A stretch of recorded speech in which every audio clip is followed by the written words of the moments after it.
शांति और शंकर ने प्रेम विवाह किया था, जिससे उनके घर वाले उनके खिलाफ थे। इसीलिए शांति और शंकर एक जोड़े कपड़े में ही अपना गांव छोड़कर प्रांतपुर नाम के गांव में बसने के लिए चले गए। वहां पर वे दोनों बहुत खुश थे। पति शंकर ज्वेलरी शॉप में मेहनत कर पैसे कमा रहा था और शांति घर पर ही रहकर घर संभालती थी। कुछ बरसों बाद उनकी बेटी हुई, जिसका शोभा नाम रखा गया। वो स्कूल में मन लगाकर पढ़ाई करती थी। एक दिन शंकर घर बहुत ही उदास होकर लौटा। क्या हुआ? आज आप इतने परेशान क्यों लग रहे हो? कुछ नहीं शांति। अच्छा, लगता है आप कुछ सोच रहे हो। अरे हाँ, वो शोभा अभी तक घर वापस नहीं आई। एक बार जरा स्कूल फोन लगाकर पूछिए तो सही। क्या हुआ? आप रो क्यों रहे हो? बताओ ना।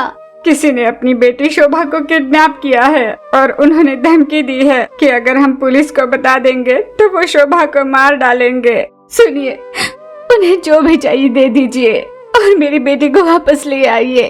उन्होंने मेरे शॉप में रखे सारे गहने मांगे। मैंने एक पल भी गवाए बिना सारे गहने थैली में भरकर उनके कहे पते पर रखाया, पर उन्होंने अपनी बेटी वापस नहीं दी। कह रहे हैं कि उन्हें और पैसे और गहने चाहिए। ओह नो, किसी ने हमसे दुश्मनी जताने के लिए ही ये किया होगा। अपने घर में जितने भी पैसे और गहने हैं हम सब लेकर चलते हैं। घर में जितने भी पैसे और गहने थे उसे उन्होंने बैग में भरा और खंडहर सी बनी एक इमारत के पास चले गए। जैसे आपने कहा था, हम पैसे और गहने साथ लेकर आए हैं। अब हमारी बेटी को लौटा दीजिए। अपने चेहरे पर नकाब पहने एक आदमी वहाँ पर आया और शांति शंकर के लाए हुए पैसे और गहने देखने लगा। लगता है मैं जितना मांगूंगा वो इतना जरूर देंगे। और पूछता हूँ, हमें और पैसा और गहने चाहिए, वरना तुम अपनी बेटी को जिंदा नहीं देख पाओगे। मैं आपके आगे हाथ जोड़ती हूँ। हमारे पास जितना पैसा सोना था हमने सब दे दिया। हमारी बेटी हमें लौटा दो। मुझे तो पैसे चाहिए। अगर बेटी जिंदा चाहिए तो और लेकर आओ। हमारे पास और पैसे नहीं हैं। हम पर दया करो, हमारी बेटी लौटा दो। ये तो होगा नहीं। उन दोनों की समझ में नहीं आ रहा था कि वे क्या करें। तब शांति ने अपने गले से मंगलसूत्र उतार कर दिया। अब मेरे पास सिर्फ यही बचा था, ले लीजिए। किडनैपर सोच में पड़ गया कि वो क्या करे, उस मंगलसूत्र को ले या ना ले। मौका देखकर शंकर ने तुरंत उस किडनैपर को पकड़ा।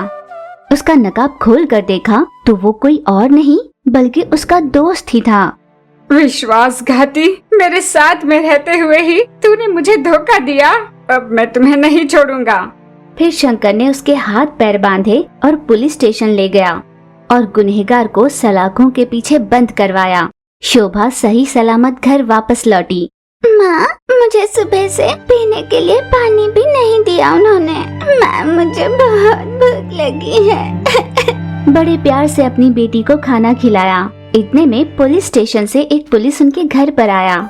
ये लीजिए आपका दिया हुआ सारा सोना।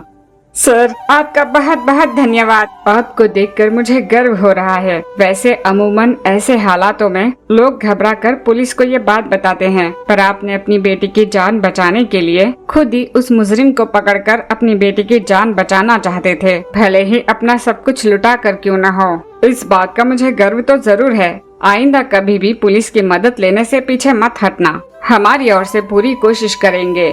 हाँ, पर उन हालातों में हमारी समझ में नहीं आ रहा था कि क्या करें, इसलिए जैसा उसने कहा हमने वही किया। हमारे लिए हमारी बेटी की जिंदगी से बढ़कर कुछ नहीं था। जो हुआ सो हुआ, पर आइंदा इस बात का ध्यान रखना। अपने आसपास साथ में रहने वाले लोगों की हरकतों पर नजर रखना और सतर्क रहना। उस दिन से शंकर और शांति सतर्क रहकर सावधानी के साथ जीते हुए खुश रहने लगे।